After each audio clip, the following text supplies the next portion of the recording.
இந்த காத்திருப்பு கூட்டத்தில் ஆண்டவரே நீர் எங்களோடு இடைப்படுவீராக, நீர் எங்களோடு பேசுவீராக. ஆண்டவரே உங்களுடைய சத்தத்தை நாங்கள் கேட்க வேண்டுமே கொண்டு என்னுடைய பயணத்தை குறித்தான அநேக காரியங்களால் பயணித்துக் கொள்ள போகிறேன். கர்த்தர் இந்த நாள் முழுவதும் நமக்கு வழிநடத்தி கொடுப்பாராக. என் அன்பான தேவச்சனமே, பரிசுத்த வேதாகமம் சொல்லுகிறது, யோவானுக்கு எழுதின சுவிசேஷம் 20வது அதிகாரம் 21வது வசனம். யோவானுக்கு எழுதின சுவிசேஷம் 20வது அதிகாரம் 21வது வசனம். இயேசு மறுபடியும் அவர்களை நோக்கி, உங்களுக்கு சமாதானம் உண்டாவதாக, பிதா என்னை அனுப்பினதைப் போல நான் உங்களை அனுப்புகிறேன் என்று சொல்லி. அருமையான தேவச்சனமே, ஒரு அருமையான ஒரு வார்த்தை. முதலாவது ஆண்டவரை பார்த்து சொல்றாரு, உங்களுக்கு சமாதானம் உண்டாவதாக. எல்லா மனிதனுக்கும் சமாதானம் தேவை. சமாதானம் இல்லாமல் எந்த ஒரு மனிதனும் வாழ முடியாது. தேவனுடைய யாரும் எடுத்துக்கொள்ள முடியாத அளவுக்கு அந்த கிருபையின் சமாதானத்தை நமக்கு கொடுத்திருக்கிறார்.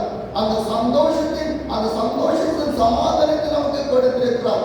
கிருபையின் சமாதானத்தை நமக்கு கொடுத்திருக்கிறார். கல்வாரியின் அந்த சிநேகத்தினுடைய அந்த மகிமையின் சமாதானத்தை நமக்கு கொடுத்திருக்கிறார். சமாதானம் இல்லாமல் எந்த ஒரு மனிதனும் வாழ முடியாது. எவ்வளவுதான் பணம் இருந்தாலும் சரி, எவ்வளவுதான் படிப்பு இருந்தாலும் சரி, எவ்வளவுதான் அந்தஸ்து இருந்தாலும் சரி, எவ்வளவுதான் ஆடம்பரமான வாழ்க்கை இருந்தாலும் சரி, சமாதானம் இல்லை என்றால் ஒரு மனிதனாலும் வாழ முடியாது. சமாதானத்தை எங்கும் வாங்க முடியாது, எங்கும் இருக்கவும் முடியாது. எவ்வளவு விலை கொடுத்த சமாதானத்தை வாங்க முடியாது. நான் வசனம் சொல்கிறது, முடியும் வரை நான் உனக்கு சமாதானத்தை கொடுப்பேன் என்று இயேசு சொல்லியிருக்கிறார். இயேசு சிறுகளை பார்த்து சொல்லுகிறார், உங்களுக்கு சமாதானம் உண்டாவதாக. ஏன்? நம்முடைய ஊழியக்காரர்களானாலும் சரி, நம்முடைய குடும்ப காரியமானாலும் சரி, நம்முடைய தனிப்பட்ட காரியங்கள் ஆனாலும் சரி, இதனுடைய சமாதானம் தேவை. சமாதானம் இல்லைன்னா ஊழியத்தில் நிற்க முடியாது. சமாதானம் இல்லைன்னா பிரசங்கிக்க முடியாது. சமாதானம் இல்லைன்னா ஜெபம் பண்ண முடியாது. சமாதானம் இல்லைன்னா வேதத்தை வாசிக்க முடியாது. சமாதானம் இல்லைன்னா தேவனுடைய மகிமையை நம்மளால பார்க்க முடியாது. ஒவ்வொரு மனிதனுக்கும் சமாதானம் தேவை. ஊழிய வாழ்க்கையில் சமாதானம் தேவை. சமாதானம் இல்லை என்றால் தேவனுடைய சன்னிதானத்தில் நான் எப்படி வார்த்தையை பெற்றுக்கொள்ள முடியும்? எந்த வார்த்தையை பெற்றுக்கொள்ள முடியும்? பேச முடியும்? முடியவே முடியாது. பல எண்ணங்களை, பல சிந்தனைகளை நினைத்துக் கொண்டிருந்தாலும் பிரசங்கிக்க முடியாது. குழப்பத்தை, பிரச்சனைகளை நான் பார்த்து கொண்டிருந்தாலும் சமாதானத்தை குறித்து பிரசங்கிக்க முடியாது. என்னுடைய வாழ்க்கையை, குடும்பத்தை பார்த்து கொண்டு நான் இருந்தேன் என்றால் பிரசங்கிக்க முடியாது. அப்போ நான் பிரசங்கிக்கணும், எனக்கு தேவ சமாதானம் வேண்டும். தேவ சமாதானம் எல்லாம் பிரசங்கிக்க முடியாது. நேற்றைக்கு இதே நேரத்தில் இன்னைக்கெல்லாம் இப்படி பிரசங்கிப்பனாலும் கூட எனக்கு தெரியாது. அவ்வளவு சோர்வு. ஒரு பக்கத்தில் தலையை தூக்கி வச்சு என்னால் இருக்க முடியல. அவ்வளோ தலைக்கணும். உடம்பு ஏதோ பண்ணதுன்றது நல்லாவே தெரியுது. நேற்றைக்கு நான் என்னுடைய நாசிரத்திலிருந்து உங்களுடைய பகுதியில் புறப்பட்டவங்க என்னால் சரியாக உட்கார கூட முடியாது. திருநெல்வேலி பஸ் ஸ்டாண்டில் வந்தால் நான் என் மனைவிட்ட சொன்னேன், நீ பார்த்துக்கான்னு சொல்லிட்டு அவ்வளோதான் இருந்தேன். சாமிட்ட பேசணும், சாமி இங்கே வந்து என்னை பிக்கப் பண்ண எல்லாமே அவள் தான் பேசினேன், என்னால பேச முடியல, அவ்வளவு சோர்வு. ஏன்னு பாத்தீங்கன்னா இந்த கடந்த ஜனவரி மாதம் சரி, இந்த பிப்ரவரி மாதம் சரி, கிட்டத்தட்ட 5000 கிலோமீட்டருக்கு அதிகமாக நான் டிராவல் பண்ணியிருக்கேன். 1-2 கிலோமீட்டர் 5000 கிலோமீட்டர் டெல்லியில இருந்து ஹரியானா ஹரியானால அம்பாலான ஒரு ஊழியை செஞ்சுட்டு இருந்தேன். அங்கிருந்து யூபிக்கு போனேன், யூபியில ஊழியத்தை முடிச்சு திரும்ப ஹரியானாக்கு வந்தேன். இந்த 2 இடத்துல மாறி மாறி ஊழியை செய்ய வேண்டிய ஒரு சூழ்நிலை, ஒரு நிர்பந்தம். ஏன்னு பாத்தீங்கன்னா யூபியில பாத்தீங்கன்னா 15 வருஷமா சபை கட்டப்படவே இல்லை. 15 வருஷம் 1-2 கிடையாது, கெட்டிட்டாங்க, செவரெல்லாம் கட்டிட்டாங்க, கூற போட முடியல. 15 வருஷமா இருந்தாங்க. அந்த விசுவாசிகள் அதுக்கு முயற்சி எடுக்கல, அந்த போதர் அதுக்கான முயற்சி எடுக்கல. அப்படிப்பட்ட ஒரு சூழ்நிலை. ஆனா பாழாய் இடித்து கிடக்கிறது அந்த நெகமியா கதர்னா பாருங்க, என்னுடைய ஆலயம் முதல் இடித்து நெகமியா கதர்னா பாருங்க, அதே ஒரு வேதனை. இது தேவனுடைய ஆலயம், இப்படி கிடக்கக்கூடாது, இது கட்டப்பட வேண்டும். அதுக்கு என்ன செய்ய வேண்டும்னா அது என்னுடைய திருச்சபையா இல்ல. அதனால திருச்சபையை நான் கட்டுவதற்கு நான் எதற்காக ஜெபிக்கல, அவங்க எதற்காக செய்ய போறாங்களா இல்ல. ஆனால் தேவனுடைய திருச்சபை. ஹல்லேலூயா. அதனால அந்த ஊழியர்களை நான் பலப்படுத்தணும், அங்க இருக்கிற விசுவாசிகளை பலப்படுத்தணும், சோர்ந்து போனவர்களை திடப்படுத்தணும். அந்த திருச்சபை கட்டுறதுக்கு என்ன செய்யணும், நெகமியா என்ன செய்யணும்? கர்த்தரியானது அந்த ஒரு சமூகத்துல மதங்கள், எருசலேமுடைய மதங்கள் இடிந்து கிடக்கிறது, வாசல்கள் தீக்கிரையாக்கி போட்டது. அந்த செய்தி அறிந்த போது நெகமியா பாரப்பட்டு செபித்தார். ஏன்னா நெகமியோடதல்ல, அது நெகமியாவுக்கு தேவன் கொடுத்த ஒரு பாரம். திருச்சபை குறித்த ஒரு பாரம் நமக்கு இருக்கணும். அது எந்த திருச்சபையாக இருக்கணுங்க, அது என்னுடைய திருச்சபை அல்ல, அது மற்றவர்களுக்கு அப்படி இல்லை. திருச்சபை அது பொதுவானது. திருச்சபை பொதுவானது, அது தேவனுக்குரியது. அந்த திருச்சபை பார்ப்பது அவ்வளோ எனக்கு ஒரு வேதனை. இந்த திருச்சபை எப்படியாவது கட்டப்படாதா சொல்லிட்டு அவ்வளோ ஒரு வேதனை.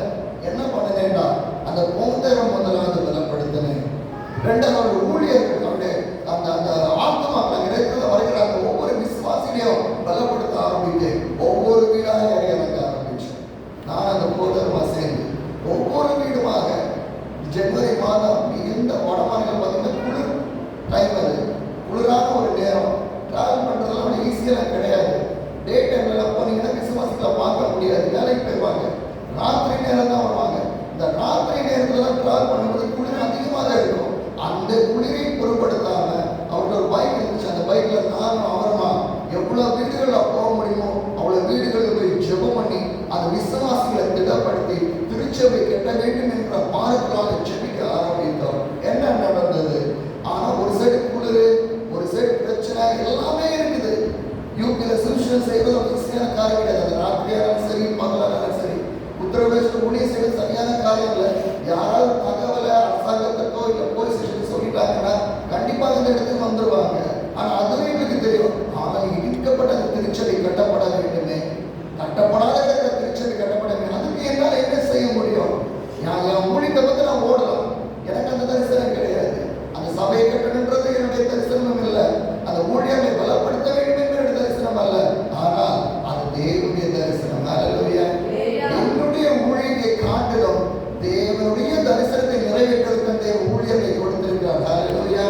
அதனால வசனம் சொல்லுது, இதோ உங்களுக்கு சமாதானத்தை கொடுக்கிறேன். பிதா என்ன அனுப்பினது, நல்ல கவனிங்க அந்த வசனத்தை. பிதா என்ன அனுப்பினதை போல நான் உங்களை அனுப்புகிறேன். அப்போ என்னை அனுப்புறது யார்? இயேசு கிறிஸ்து. அவருடைய ஊழியத்தை செய்வதற்காக தான் என்னை அனுப்பி இருக்கிறாரே தவிர என்னுடைய ஊழியத்தை செய்வதற்கு தேவன் என்னை ஒருபோதும் அனுப்பவில்லை. ஹல்லேலூயா. ஊழியம் செய்கிற நீங்களானாலும் சரி, இல்லை நீங்கள் ஒரு விசுவாசியானாலும் சரி, இல்லை நீங்கள் ஒரு மேற்பரானாலும் சரி, ஒரு சீஷனானாலும் சரி, யாராக இருந்தாலும் தேவன் எதற்காக என்னை அழைத்து கொண்டு வந்திருக்கிறாரோ, தேவன் எனக்கு எதற்காக உருவாக்கி இருக்கிறாரோ, தேவன் எனக்கு எதற்காக எனக்கு ஒரு ஜீவனை கொடுத்திருக்கிறாரோ அதை நிறைவேற்றுவதற்கு நாம் பிரயாசப்பட வேண்டும். ஹல்லேலூயா. கர்த்தர் நிச்சயமாக அதை செய்வார். கடைசியாக என்ன பண்ண பாசம் சொன்னேன், அந்த இடிஞ்சு போன சர்ச்சை என்னைக்காவது கூட்டம் நடத்திருக்கீங்களா? இல்லை. சொன்னேன், ஒரு சண்டை ஞாயிற்றுக்கிழமை கூட்டத்தை நம்ம அங்கே நடத்துறோம். அந்த சண்டே ஒரு நாள் சண்டே நாங்கள் ஃபிக்ஸ் பண்ணோம், ஞாயிற்றுக்கிழமை ஃபிக்ஸ் பண்ணோம். எல்லாம் விசுவாசத்துல சொன்னோம். ஆராதனை வேலை நடக்கும் போது ஊரே கிடையாது, எதுவும் கிடையாது.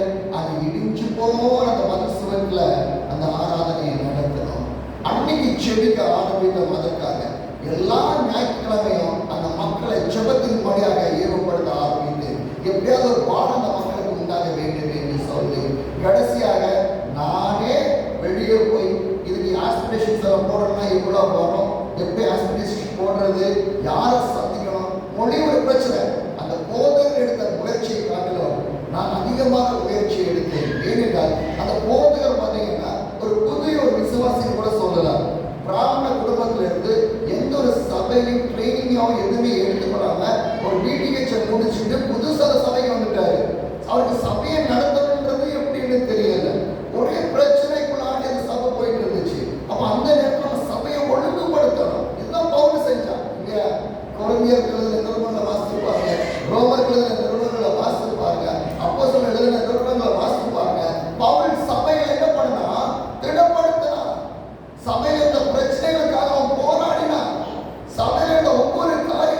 பிரச்சனை இதனால கட்டப்பட முடியல, அதை முதல்ல நான் அறிந்து கொள்ள வேண்டும்.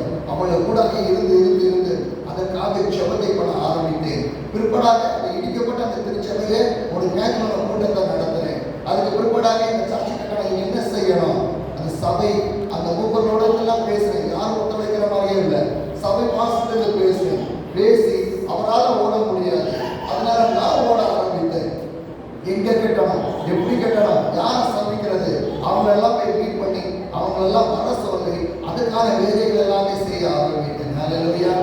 என் அன்பான தேவச்சனமே, ஆனா வருகிற பிப்ரவரி மாதத்திலிருந்து அந்த சபை மீண்டும் கேட்டா போகிறது. ஹல்லேலூயா.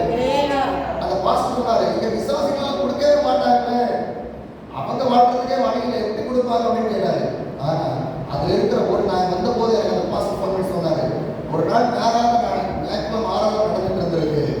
ஒரு சர்வத்திரி ஃப்ரெண்ட்ல வந்து 25,000 ரூபாய் இந்த சபை கட்டுறதுக்கு வச்சுன்னு கொடுத்துருக்காங்க. நம்ம முயற்சி எடுக்கும் போது ஆண்டவர் அந்த முயற்சியை நமக்கு வாய்ப்பு பண்ணலாம். என்னால கெட்டவே முடியாது, கெட்டவே முடியாது. ஆனால் இயேசுவின் நாமத்துக்கு கெட்டப்படும் என்றால் நிச்சயமாக கட்டப்படும். அவங்க எனக்காக காத்துருக்காங்க. இந்த மாசம் திரும்பமா நான் வடமன்றத்துக்கு போவேன். அந்த பகுதியில் போய் திரும்பமாக ஜெபம் பண்ணி அந்த கட்டுமான பணி ஆரம்பிக்கிறோம். ஹல்லேலூயா. 15 வருஷம் கட்ட முடியாத திருச்சபை திரும்பமாகவும் கட்டப்பட போகிறது. எதுக்கு நான் சொல்றேன்னா, இதா அனுப்பினதை போல நான் உங்களை அனுப்புகிறேன். தேவன் அனுப்புற நோக்கத்தை நிறைவேற்றுவதற்கு தான் நம்ம எல்லாமே, நம்ம இஷ்டத்தை நிறைவேற்றுவதற்கு அல்ல. நிறைய நினைப்போம், இது யாரும் முடியும், என்னுடைய திருச்சபை நான் நினைச்சதான் நடக்கணும். இல்லை, ஆண்டவர் நினைத்ததா என் ஊழியத்தில் நடக்கணும். ஹல்லேலூயா. அதுதான் உண்மையான ஊழியம். எப்படி பார்த்தீங்கன்னா, ஒவ்வொரு நாளும் ஆண்டவர் சமூகத்தில் ஆண்டவரே, இன்னைக்கு நான் செய்த ஊழியம் உமக்கு பிரியமாக இருந்துச்சா, இன்னைக்கு நான் வாழ்ந்த வாழ்க்கை உமக்கு பிரியமாக இருந்துச்சா, ஆண்டுடைய சமூகத்தில் கேட்கணும். கேட்கிறவன் பெற்றுக் கொள்கிறான் என்று வேதம் சொல்லுகிறது. அவன் கேட்க கேட்கலாம் தேவனுடைய ராஜ்யத்தை குறித்து அதிகமாக நம்மளிடம் பேசுவாரு. ஹல்லேலூயா. அப்ப தேவனுடைய ராஜ்யத்தை குறித்து அதிகமா பேச பேசதான் ஊழிய வாழ்க்கையில் ஒரு பெரிய மாற்றத்தை பார்க்க முடியும்.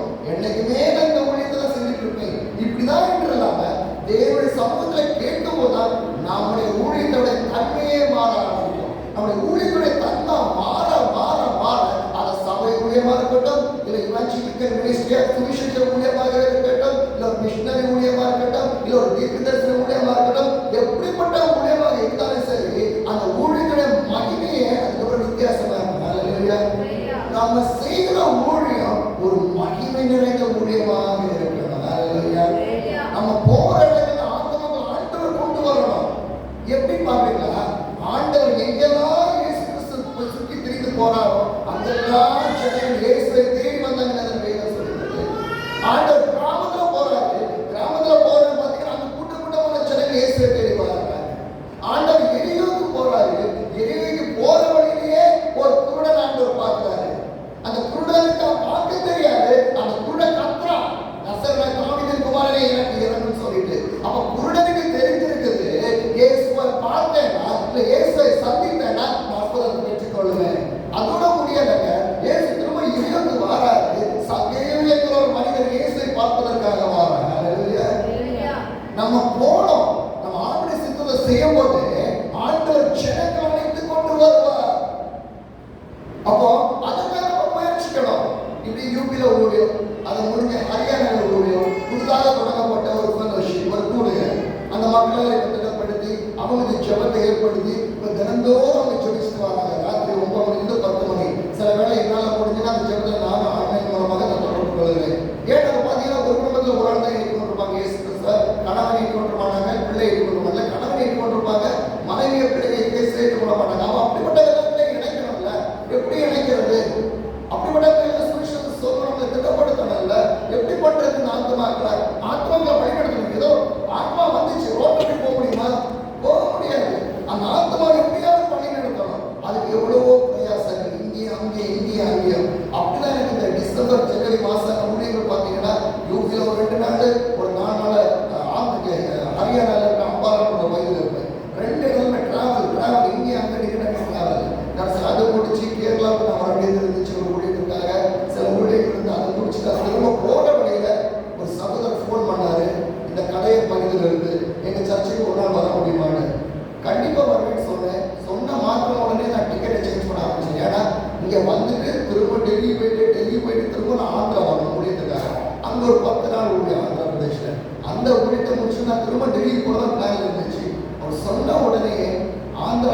முடிச்சுட்டு திரும்பமாக நான் நம்ம கடை பகுதிக்கு நான் நிச்சயமாக நான் வருவேன் முடியுதுன்னு சொல்லிட்டு இதுவரை நாங்கள் யாரும் பார்த்தது கிடையாது. அந்த பாஸ்டர் எப்படி இருப்பாருன்னு எனக்கு தெரியாது. என்னை கூப்பிட்ட மனிதனும் எப்படி இருப்பான்னு தெரியாது, யாருமே தெரியாது, எந்த திருச்சபையும் தெரியாது. ஆனால் போனோம் தான் தெரியாத பாஸ்டர் யார், என்ன பண்ணுறாரு, என்ன சர்ச்சு எதுக்கு சொல்ல வேண்டாம். நீ ஓடும்போது ஆண்டவன் கூட ஓடுவார். அல்லேலூயா. நீ போன வழி ஆண்டவன் காமிச்சு தருவார். அல்லேலூயா. அப்போ இவ்வளோ ஓட்டாங்க யோசிப்பாங்க. டெல்லியில் ஒரு தடவை வாரத்துக்கே 3000 கிலோமீட்டர், அப்போ டவுன் எவ்வளோ கிலோமீட்டர். இந்த 4 தடவை டெல்லிக்கு 4 மீட்டர் படிச்சிருக்கோம். டெல்லியில் போனால் கூல் கிளைமேட்டாக இருக்கும், இங்கே வந்தால் சூடு கிளைமேட்டாக இருக்கும். ஆந்திர பிரதேசத்தை முடிந்து போனால் அந்த கிளைமேட் வேறு.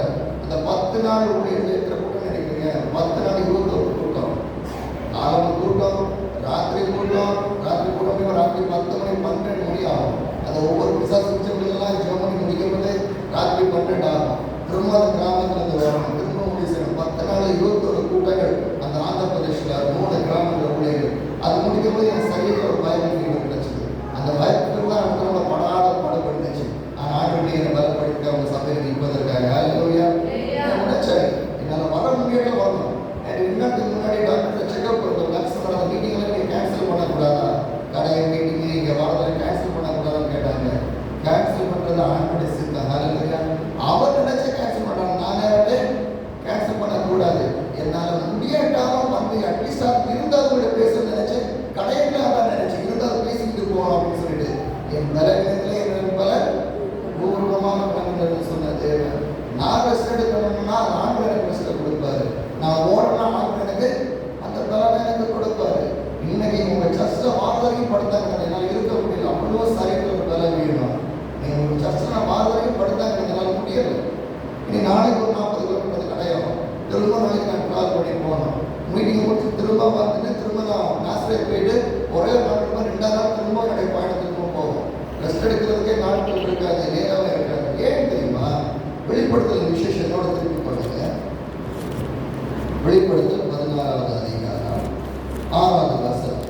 வெளிப்படுத்தல் 14வது அதிகாரம் 6வது வசனம். பின்பு வேறொரு தூதன் வானத்தின் மத்தியிலே பறக்க கண்டேன்.